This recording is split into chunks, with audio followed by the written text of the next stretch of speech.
तरी इथल्या सीपीनी त्यांना परवाना शस्त्र परवाना दिलेला नाही असं स्वतः आयुक्तांनी मला सांगितलेलं आहे।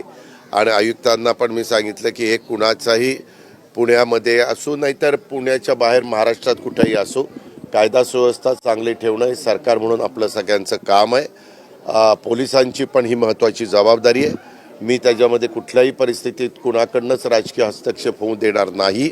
मी काल 2 दिवस मुख्यमंत्री उपमुख्यमंत्री आणि आम्ही सगळे तिघं एकत्रच होतो ह्या 2 पंतप्रधानांच्या कार्यक्रमाच्यामुळं। त्याही वेळेस हा विषय निघालेला होता। त्यावेळेस मुख्यमंत्र्यांनी पण हीच भूमिका त्या बाबतीमध्ये मांडली की अजिबात कुणाचे फिकीर करायची नाही। ज्यांनी कुठं चुका केलेल्या असतील त्याच्यावर इतर कारवाई करायची आणि एकंदरीतच ह्या सगळ्याची चौकशी करून जे कोणी दोषी असतील जे कोणी संबंधित असतील त्यांच्यावर पुढची ॲक्शन त्या ठिकाणी